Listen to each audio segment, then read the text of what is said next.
So I think one of the important things that should be considered, especially at the time that we are now, because it's the new year, right? It's a new beginning, it's the start of a new process, and you may have approached this in many ways. You might have spent your New Year's Eve partying, you may have spent it goal planning, you may have spent it performing rituals or attuning yourself to the year ahead. And there's a couple of core ideas that have become important to me that I'd like to share for your consideration as you venture into a very delicious 2024. And one of the first ones around that is expectation in terms of association. Many of us would look at these goals and look at these dreams, and they may be all noble and good. And the back of your brain may associate a lot of positivity or a lot of achievement when you get those goals and those things. And as much as that's good, you should have drive. You should have intrinsic motivation to the world outside of you in order to accomplish specific things. After all, when there is no emotion, there's no movement, there's only death. But the problem comes in when we define ourselves from that position. Only when I have the home, the car, the lover, the ex, whatever X is in this instance, then am I good enough, powerful enough, whatever the thing is.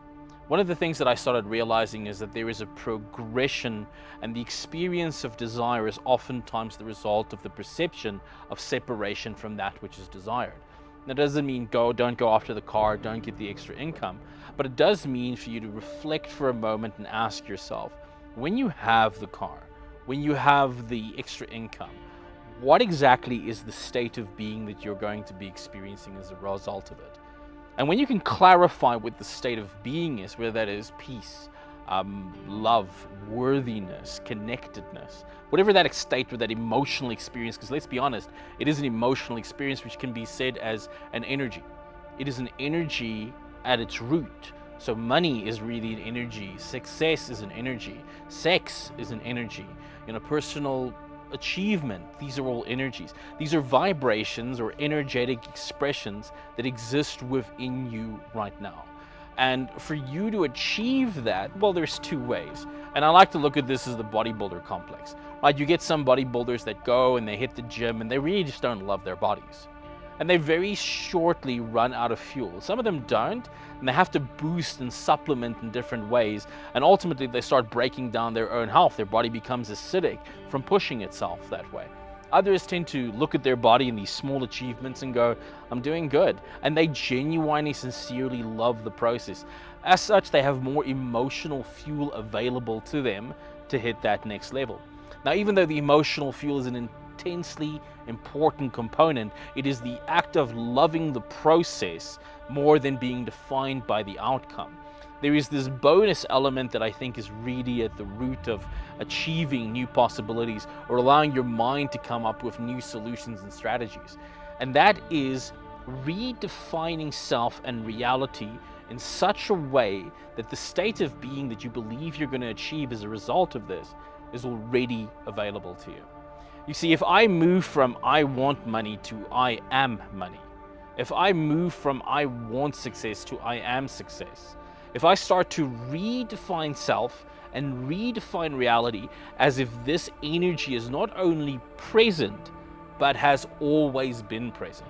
If I start to redefine my story, my history, or specifically the way I look at my history and look at my story, from the perspective that I've always been abundant, even if you haven't, because maybe you didn't have the money, but maybe you had the knowledge. Or maybe you didn't have, this physical success, but you had the social success. You could have, and you've had at some degree, an aspect or a manifestation of the energy that you're fundamentally looking to increase in your life at some degree or another. And the moment we begin to focus on that, the moment we begin to notice that and we look at more aspects of it, when we find two or more of these, our reticular formation starts to restructure what it pays attention to. That way it starts to find more evidence of this thing already inside of your life. And the moment it starts to do that, it starts to find evidence outside of it. This way you start to open yourself up to opportunities that have always been there, yet you were pre-hypnotized to their absence. You see, your reality and my reality is a quantum field of infinite potentials. We live in an excess of 8 billion people and infinite possibilities in every single area of our life. Right now, there are millions of new businesses, millions of new clients, millions of new lovers being brought into market every single minute of the day. Why are some open to these opportunities while others shut themselves down? And we know that spirituality will always tell us it's a vibrational thing. It's not whether you deserve it or not, as if you are a vibrational match to the life or the qualities that you desire. But then we ask ourselves, how do I become the vibrational match? And we go and we do all these different exercises to get to the vibrational match instead of just doing the simplest of them all. Redefine yourself and your world in such a way that you already see yourself as a match. The rich will be richer, the poor will be poorer. Now, this shift in paradigm can come in many different formats. And I'm a big believer about the infinite beauty and probability that we get in spiritual and occult systems. Whether you interpretate these phenomena and these practices as actual physical or spiritual realities, or you perceive them as psychological, the paradigm here is irrelevant. The fundamental essence is the same. Whether I see and hold an actual orange in my hand, or I hallucinate the orange in my hand, when I bring it closer to my mouth will start salivating, because the brain can't tell the difference between what is real and what is not real. So I say that is what is most real to you will be more real for you. So if what is most real to you is that the world is a cruel place, that you don't have the resources or the talents, then that will be your reality, because you have hypnotized yourself to only perceive that version of reality. But when you begin to discredit that version of reality, truly becoming aware of the power of negative thinking, the power to discredit old versions of reality and let them collapse, and then to start noticing the existing presence of the thing that you want as if it's already there. You start reinterpreting the data. And there's so many ways that you can do that just by changing the narrative. Let's just say you've not had love. You've longed for love, to have somebody appreciate you, to care for you, but you don't have a lot of evidence in your physical world. Well, 90% of your cells are empty space, right? 90% of the body, or 99% to be accurate. What's holding it together? What's preventing your cells from just flying off into infinite space right now? There's something greater than you, or at least greater than your conscious awareness, that is quite literally holding you, hugging you, holding your energetic bodies together out of pure love. The interpretation becomes simple, and sometimes it starts at the phenomenal or spiritual worlds and moves into the nominal worlds. If I hallucinate a series of angelic forces around me or divine forces when I enter into a room, whether it is real or not in the first instance is irrelevant. What is important is the emotion that it generates in my body. If I see powerful beings standing around me, I'm going to start emitting a frequency of confidence. I'm going to start radiating and behaving in a way that matches it, because our behavior flows out of our emotions. So if I start to reinterpret reality, the reality that I'm living in, that success is available, that abundance is present, that love is everywhere, and even if I can't see it physically, I can imagine it. I can imagine the angels of love and the spirits of love already bringing into my life this energy. And maybe I struggle to do this day to day in a normal fashion. Well, that's why you have ritual, right? That's why you go into your temple, your sacred space, so you can forget who you were, or more specifically, who you previously hypnotized yourself to be, because that concept of self is the vault key on the door of the unconscious. And as you drift down into altered states of consciousness through the practice of meditation, yoga, and trance work in general, you can forget that thing. And the way you know you've forgotten it, or let go of it at least, is because you start to lose track of time and space. You start to let go of these experiences. Many people in psychedelics know this as the passageway of the lower Bordeaux. The moment where there's maybe even a hint of fear, because the sense of self is no longer able to experience itself in the regular time and space manifestation. But as you remain calm in this inner world, as the bubblings up of the collective and the personal unconscious starts to move, and as they come up and you don't get attached to them, You move into a deeper, more pregnant pause of the consciousness, if you will. You move into a space pre-birth. And in that creative space, you're able to re-articulate your world. And this starts with narrative. And in the beginning, I'll tell you the other part of the secret. It's not about simply thought. Yes, thought does create reality, and that's where it starts. But a thought is air.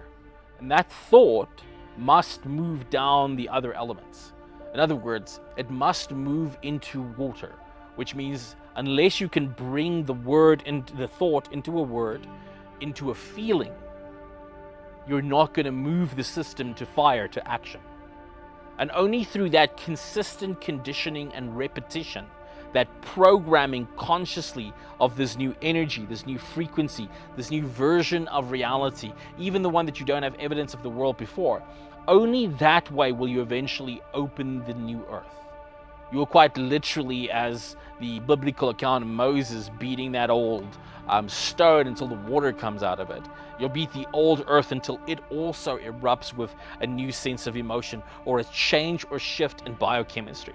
This change or shift in biochemistry that results from repetitive ritualistic conditioning starts to produce changes in your actual physiological vibration. It changes your state, it changes your biochemistry.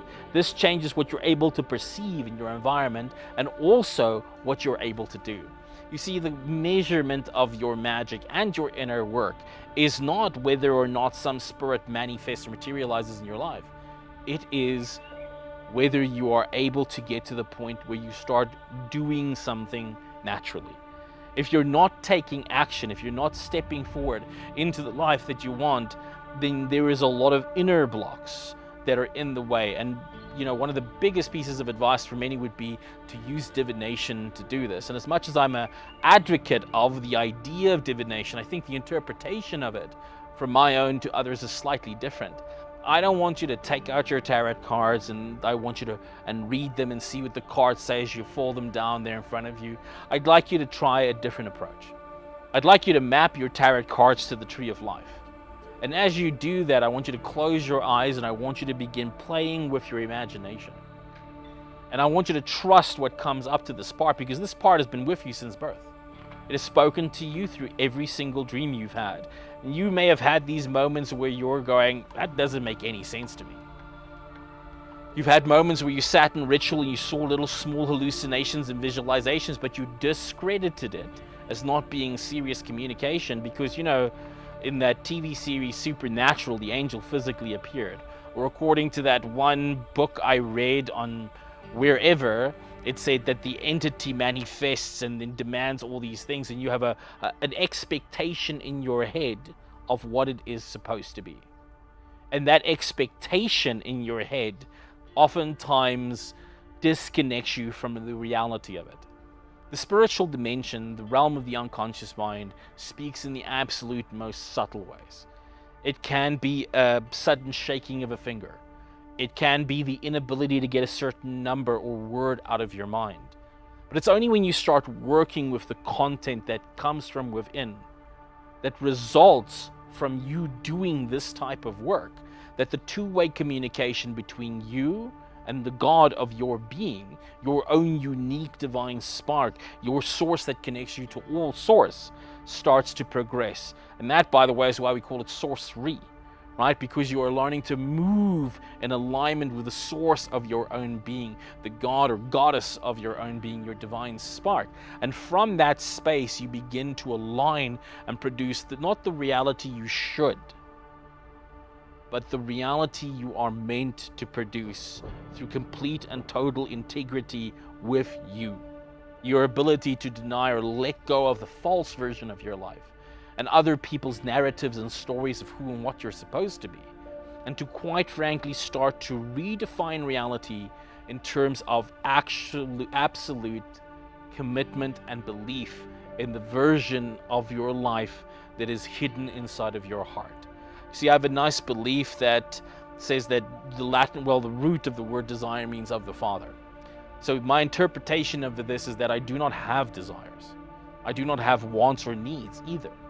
Doesn't mean I don't experience that sensation, but I interpretate these wants or needs as messages from my unconscious of possibilities that are available to me right now. And by simply looking at these things, not as absent things, but as, quite frankly, as prophecy from my unconscious, my energetic relationship with these things are different, and I can start celebrating their entrance into my life immediately. You see, and here's a little bit of a test that I want to leave you with. Think about that dream you want, that goal, the thing that you wrote down for your New Year's resolutions or your goal planning or whatever it is. And then I want to ask you, how deeply can you emotionally lose yourself into feeling that is real? Versus how deeply can you feel if suddenly I say to you, your rent is due? We gotta make a plan for food. That person rejected you. The one that is the most real to you is the one that you've conditioned your nervous system with the most. So to ask and do work against that is fighting the storm. What you're supposed to do is you're supposed to remove the old vibration out of your nervous system. You have repeated and reconditioned ritualistically inside of your psyche through the way you've evaluated life, through the things you have said to yourself internally and externally, through the choices that you've made. You've embodied and grounded a thought, a version of reality into being, and that is why that is your current reality. You must abandon that. You must discredit it. You must find the existential kink that has come to meet in your life. And you must resurrect that true nitsutsu, that true divine spark that has fallen in the klipothic component of your reality. And through doing that, you must make an absolute tireless commitment to the new version of self and the version of reality that you choose to bring in life. Many people will look at that and they'll say, but that's not just how life is, or, people I can't trust, or this I can't trust. That's a choice. It is you either make a commitment to the past and how things were, or you make an absolute commitment to the reality that you choose to bring into being. Because if you don't, your energy is going to be scattered between both, and you're going to live a life of moments. You're going to live a life of moments with long, awkward pauses in between, where you have things go well for a little bit, but then you're like, oh no, I got to go back to this old version of reality and pain and suffering. So let me recreate or manifest some drama or something to get back to that. And you're going to keep on this pendulum swing. In occultism, we speak about the essential need for purity. And this does not mean abstinence of everything. Trust me, I preach living deliciously for a reason. Right? There's no other way to live life. I mean, why not enjoy its absolute richness? Why wait till the day you die to have the Garden of Eden when you live in the Garden of Eden in pleasure right now? Definition or interpretation I'd like to offer for this occult purity is a purity in focus. A mind that makes the unbridled and absolute committed choice to recondition its experience of reality, to be more committed to the world you want to be in than the world you've been in. I'm reminded of the words of the musician Hathaway, who had quite a traumatic experience in his life. Scars and marks on his face came from quite a lot of abuse. And he said it quite nicely in an interview once, and he said, I dreamed the world that I faced was so terrible that I went to another world. So much that I started committing so much to that world until that world became the real world, and the real world became the dream. We have a flaw or a problem in spirituality that I see way too often. We have people that preach to one another that you are God, or you have God within you, or that you're a creator of some choice, that you have agency over your life, but then in the same opposite hand tell you that you have no control over the economy, your wealth, your relationships. This wild contradiction people seem to accept, and it is a silent killer that reinforces the contradictions within themselves. For you to be able to create the vibration of the life that you've defined in those goals does not simply mean, on the one hand, that you perform the powerful invocations that invokes this version of reality. Invocations through thinking that way, speaking that way, feeling that way, and behaving that way. But it also means that you exercise all contradicting ideas. You apply not only the power of positive thinking to reinforce and make credible the new version of reality, but the power of negative thinking to discredit and destroy the other version. And you make a simple realization, and that realization is this: that your emotional spectrum is the doorway into the astral plane. And within the astral plane are all the spiritual intelligences that you could ever imagine, from the most angelic to the most divine. And your focus, what you're saying to yourself, what you're believing, what you're doing internally, that is the first ritual. Because that ritual determines the emotion, which determines what dimensions in the astral universe you gain access to. From there on, your imagination takes flight. And in your imagination, you can begin to speak and hallucinate those greater minds than you. And that is a language through which all minds speak. And once you understand it and you can articulate it, you can access a wisdom within yourself that is non-local, that is beyond your current references and experiences. And that's when you will truly feel unalone. You will truly recognize your connectedness with everything and everyone as the current of life flows through you.